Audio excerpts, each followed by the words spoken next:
25শে March 2025-এ সন্ধ্যা 7:30টায় বাংলাদেশ এবং India একে অপরের মুখোমুখি হচ্ছে। তবে আরো একটা হাই প্রোফাইল ম্যাচ যেটার দিকে বিশ্ব ফুটবল চেয়ে থাকে, সেই ম্যাচটা কিন্তু হবে বাংলাদেশ সময় ভোর 6টায়। অন্তত সেখানে 26 তারিখ হয়ে যাচ্ছে, অর্থাৎ মার্চ সন্ধ্যা থেকেই যারা ফুটবল প্রেমীরা রয়েছেন তারা কিন্তু টিভি সেট কিংবা অনলাইনে গ্লুড হয়ে থাকবেন দেখার জন্য। প্রথমত বাংলাদেশের ম্যাচ দেখবেন, তারপর সেহরি করার পরপরই ভোর 6টার সময় আর্জেন্টিনা ভার্সেস ব্রাজিলের ম্যাচটা কিন্তু অপেক্ষা করছে। আমরা আর্জেন্টিনা ভার্সেস ব্রাজিল ম্যাচটা নিয়ে আসলে কথা বলতে পারি। আমরা বাংলাদেশের ম্যাচটা নিয়ে আলোচনা করেছিলাম, সেখানে বাংলাদেশ ইন্ডিয়ার ট্যাকটিক্যাল অ্যানালাইসিসটা রয়েছে আমার ভিডিওতে, ইতিমধ্যে আপনারা হয়তো দেখে থাকবেন। তবে আর্জেন্টিনা ব্রাজিলের এই ম্যাচটা নিয়ে যে বিষয়গুলো নিয়ে আলোচনা করতে চাই, সিকোয়েন্সটা ঠিক একই রকম হবে। প্রথমত আমরা ফর্ম নিয়ে আলোচনা করতে পারি এই দুটো দলের মধ্যে। ফর্মের বিচারে এবারের কনমেবলের যেই কম্পিটিশনটা হচ্ছে বিশ্বকাপ 2026-এর কোয়ালিফায়ার্সে, সেখানে আর্জেন্টিনা টপ পজিশনটা ধরে রেখেছে 28 পয়েন্ট 13 ম্যাচ থেকে। ব্রাজিল 3 নম্বরে রয়েছে, তারা 21টা পয়েন্ট পেয়েছে, অর্থাৎ আর্জেন্টিনার থেকে 7 পয়েন্ট পেছনে তারা রয়েছে। এখনো পর্যন্ত তাদের কোয়ালিফিকেশন নিশ্চিত করতে হলে আরো বেশ কিছু পয়েন্টস তাদের প্রয়োজন। অন্যদিকে আর্জেন্টিনার জন্য পরবর্তী ম্যাচটাই যদি তারা জিততে পারে, সেই ক্ষেত্রে কিন্তু তারা 2026-এ ডিরেক্ট কোয়ালিফিকেশনটা পেয়ে যাচ্ছে এবং সেই এন্ট্রিটা তারা কনফার্ম করে ফেলতেই পারে ব্রাজিলকে হারাতে পারলে। এখন ম্যাচটা হচ্ছে আর্জেন্টিনায়, সুতরাং সেখানে আসলে ফর্মের বিচার বলি বা আমরা যদি হোম অ্যাডভান্টেজ বলি, সেটা আর্জেন্টিনা ডেফিনেটলি আছে। আমরা গত 3টা ম্যাচ যদি দেখি ব্রাজিল আর্জেন্টিনার মধ্যকার, সেখানে কিন্তু আর্জেন্টিনার 2টো জয় আছে, ব্রাজিলের কোনো জয় নেই, একটা ড্র হয়েছে, সেখানেও আর্জেন্টিনা এগিয়ে আছে। আমরা যদি কারেন্ট ফর্মের বিচারটাও দেখি, সেই জায়গাটাতেও কিন্তু ব্রাজিলকে বলতে হবে আর্জেন্টিনার মাটিতে গিয়ে তারা কিন্তু 2009 সালের পর কোনো ম্যাচ জিততে পারেনি। শেষ 2009-এই তারা জিততে পেরেছিল, এবং আর্জেন্টিনার সাথে সব মিলিয়ে হোম অ্যাওয়ে বিভিন্ন কম্পিটিশন মিলিয়েই তারা শেষ 2019-এ জিততে পেরেছে। তারপর থেকে কিন্তু ব্রাজিল আর্জেন্টিনার সঙ্গে কোনো ম্যাচ জিততে পারেনি। সেটা ভাঙার চেষ্টা করবেন ডেফিনেটলি ডোরিবাল এবং তার দল। হোম ফিক্সচার যেটা অনুষ্ঠিত হয়েছিল ব্রাজিলের মাটিতে 2023 সালে, সেই ম্যাচটাই কিন্তু আর্জেন্টিনা 1-0 গোলে ব্রাজিলকে হারিয়েছিল, এবং সেখানে নিকোলাস ওটামেন্ডি সেই ক্রিটিক্যাল গোলটা দিয়েছিলেন। এবং সেটার প্রতিশোধ ব্রাজিল আর্জেন্টিনার মাটিতে গিয়ে নিতে পারবে কিনা সেটি এখন দেখার বিষয়। এখন আসি দুই দলের ইনজুরির তালিকা নিয়ে। বেশ কিছু ইনজুরি এবং সাসপেনশন এই দুটো দলের জন্যই কিন্তু অপেক্ষা করছে এই ম্যাচটার আগে।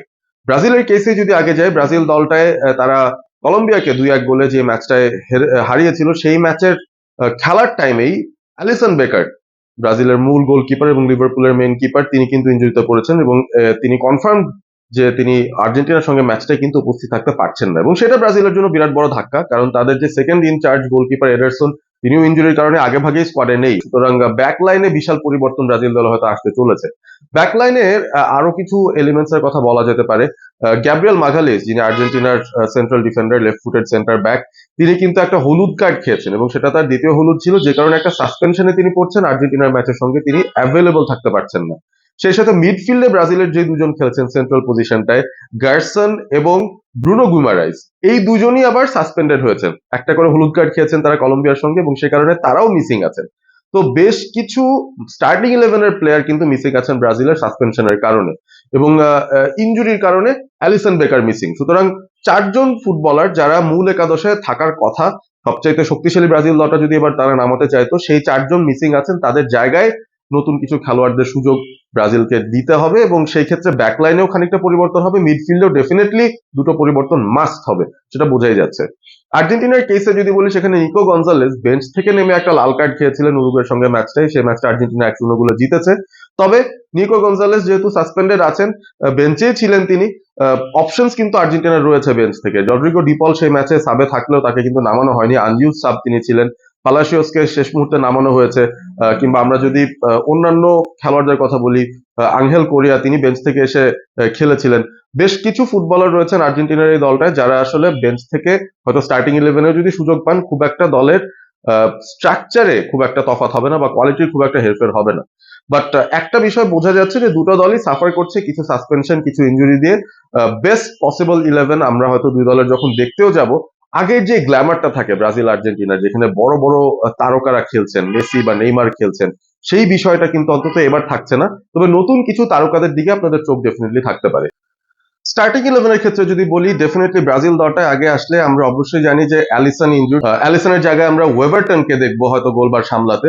এবং সেন্ট্রাল ডিফেন্সিভ যে পেয়ারিংটা যেটা কলম্বিয়ার সঙ্গে ছিল, মার্কিনিওস ছিলেন, মার্কিনিওস হয়তো থেকে যাবেন, তবে তার সঙ্গে যে গ্যাব্রিয়েল ছিলেন, গ্যাব্রিয়েল থাকতে পারছেন না। গ্যাব্রিয়েলের জায়গায় বেরাল্ডো, যিনি পিএসজির সেন্টার ব্যাক, তিনিও লেফট ফুটেড সেন্টার ব্যাক, তাকেই হয়তো আমরা মার্কিনিওসের সাথে সেই পেয়ারিংটা করতে দেখবো। ফুলব্যাক পজিশনে খুব একটা হয়তো পরিবর্তন হবে না, সেই জায়গায় ভ্যান্ডারসন, যিনি দারুণ খেলছেন এই মুহূর্তে রাইট ব্যাক হিসেবে, তিনি থাকছেন এক প্রান্তে। আর লেফট ব্যাক পজিশনে আমরা আরানাকেও দেখতে পারি, যিনি আগের ম্যাচটাও খেলেছেন এবং ভালো খেলেছেন। ব্রাজিলের সেন্ট্রাল মিডফিল্ড পজিশনটা নিয়ে সবচেয়ে বড় কনসার্ন, যেখানে আগেই বলছিলাম যে গার্সন এবং ব্রুনো গুইমারেজ এই দুজনই ইনজুরিতে পড়ে গেছেন, সে কারণে মিডফিল্ডে সামলাতে হবে অন্য দুজন মিডফিল্ডারকে, বোঝা যাচ্ছে। এগিয়ে থাকবেন definitely Joel Linton. Joel Linton গত ম্যাচেও বেঞ্চ থেকে নেমেছেন এবং দারুণ একজন ফুটবলার, বিভিন্ন পজিশনে তিনি খেলতে পারেন, বক্স টু বক্স তার খেলতে কোনো সমস্যা হয় না, ডিফেন্সিভ রোলটাও তিনি প্লে করতে পারেন, অ্যাটাকেও কিন্তু তিনি ভালো একটা রোল প্লে করতে পারেন। জোয়েল লিন্টন খুবই খুবই দারুণ একজন ফুটবলার এবং তিনি আসলে অ্যাজ এ রিপ্লেসমেন্ট আমার মনে হয় খুব ভালো একটা স্ট্যাবিলিটি ব্রাজিলের মিডফিল্ডটাকে দেবেন। জোয়েল লিন্টনের সঙ্গী কে হবেন সেটা নিয়ে একটা প্রশ্ন থাকতে পারে। জোয়াও গোমেজ এবং এডারসনকে তারা কিন্তু উরুগুয়ের ম্যাচের, দুঃখিত, কলম্বিয়ার ম্যাচের পরে ব্রাজিল স্কোয়াডে আবার অন্তর্ভুক্ত করেছে। সুতরাং জোয়াও গোমেজ তিনি যদি খেলতে পারেন জোয়েল লিন্টনের সঙ্গে, সেটাও একটা নতুন ধরনের পেয়ারিং হতে পারে। এবং আন্দ্রে রয়েছেন, যিনি আরো একজন এক্সপিরিয়েন্স সেন্ট্রাল ডিফেন্সিভ মিডফিল্ডার, তাকেও হয়তো জোয়েল লিন্টনের সাথে পার্টনার করাতে পারেন ডোরিবেল জুনিয়র। আর ফ্রন্ট লাইনে আমরা যদি যাই, সেখানে খুব একটা সমস্যা নেই।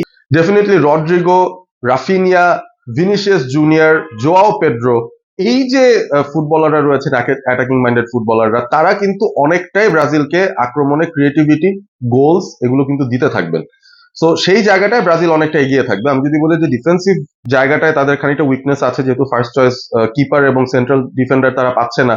মিডফিল্ডেও হয়তো খানিকটা স্ট্রাগল তারা করতে পারে, যেহেতু একটা মেকশিফট মিডফিল্ড পেয়ার, সেন্ট্রাল মিডফিল্ডে তাদের নামাতে হতে পারে। তবে অ্যাটাক এর জায়গাটা কিন্তু ব্রাজিল অনেক অনেক এগিয়ে থাকবে এবং সেখানে রড্রিগো, ভিনিসিয়াস জুনিয়র, রাফিনিয়া সবাই খেলতে এলিজিবল, সবাই হয়তো খেলবে না, কারণ এত বড় হাই প্রোফাইল ম্যাচ আমার মনে হয় তাদের বেস্ট অ্যাটাকিং লাইন আপে ব্রাজিল নামাতে চাইবে আর্জেন্টিনার বিরুদ্ধে। সেই সাথে জোয়াও পেড্রোর মতো একজন খুবই খুবই ইন্টেলিজেন্ট ফরওয়ার্ড প্লেয়ার, তিনিও কিন্তু এই স্কোয়াডটার সাথে আছেন। হয়তো তাকে স্টার্টিং আমরা নাও দেখতে পারি বা দেখতেও পারি।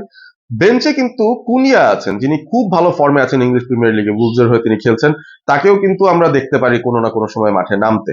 এবং ব্রাজিলের পাশাপাশি যদি আর্জেন্টিনার দিকে যাই, এই মুহূর্তে স্কালোনি আসলে কিভাবে চিন্তা করছেন, মূলত তার শক্তির জায়গা যেটা, সেটা হচ্ছে তার ডিফেন্স এবং তার মিডফিল্ড। তো সেই জায়গাটাকে আসলে স্টেবল রাখার চেষ্টা করবেন, কারণ ফরওয়ার্ড পজিশনে কিন্তু অনেক প্লেয়ার তিনি পাচ্ছেন না। ফর এক্সাম্পল লিওনেল মেসি তো নেই, সেই সাথে লটারো মার্টিনেজ তিনিও নেই। একমাত্র হুলিয়ান আলভারেজের উপরে ডিপেন্ড করতে হচ্ছে দলটাকে। এবং বোলোনিয়ার দুজন ফরওয়ার্ড তারা কিন্তু বেঞ্চে ছিলেন, একজনও নামেননি। ব্রাজিলের সঙ্গে ম্যাচটায় কি তাদের দুজনের একজনও সুযোগ পাবেন কিনা দেখার বিষয়। একজন হচ্ছেন 20 বছর বয়সী ডোমিঙ্গেস এবং আরেকজন হচ্ছে সান্টিয়াগো কাস্ত্রো, এই দুজনই বোলোনিয়ার হয়ে খেলছেন এবং দুজনকেই আমরা দেখেছিলাম বেঞ্চে ছিলেন তারা উরুগুয়ের সঙ্গে ম্যাচটায়। সুতরাং তারা কি কোনো সুযোগ পাবেন কিনা দেখার বিষয়। তবে ফরওয়ার্ড লাইনে এক্সপিরিয়েন্স ফুটবলাররা রয়েছেন। সিমিওনি আগের ম্যাচটায় উরুগুয়ের সঙ্গে স্টার্ট করেছিলেন, বেঞ্চ থেকে এসেছিলেন আঙ্গেল কোরিয়া, এই দুজনের মধ্যে অদলা বদলি আমরা হয়তো দেখলেও দেখতে পারি। এবং সেই সাথে আলমাদা, যিনি গোল দিয়েছেন, থিয়াগো আলমাদা হয়তো পরবর্তী ম্যাচটাও খেলবেন, যেহেতু তিনি ইনফর্ম ফুটবলার। আর মিডফিল্ডটাতে রড্রিগো ডিপল, যিনি আগের ম্যাচে আনইউজ ছিলেন, তাকে হয়তো আমরা স্টার্টিং ইলেভেনে দেখতে পারি। এবং সেই সাথে পারেদেস কিংবা ম্যাকেলিস্টারের যে কোনো একজন হয়তো বিশ্রামে থাকলেও থাকতে পারেন। সেন্ট্রাল ডিফেন্সে আমার মনে হয় কোনো পরিবর্তন হবে না, ওটামেন্ডি, রোমেরো তারাই থাকবেন। মলিনার জায়গায় আমরা কোনো পরিবর্তন দেখবো না মনে হচ্ছে। এবং তাগলিয়াফিকো গত ম্যাচটা খুব ভালো খেলেছেন, তার সঙ্গে আসলে থিয়াগো আলমাদার একটা লেফট ফ্ল্যাঙ্কে ভালো একটা কম্বিনেশন দেখছি, কারণ তারা দুজনই একই ক্লাবের হয়ে খেলছেন, লিওনের হয়ে খেলছেন। তো সেই জায়গাটার অ্যাডভান্টেজ হয়তো স্ক্যালোনি নিতে চাইবেন।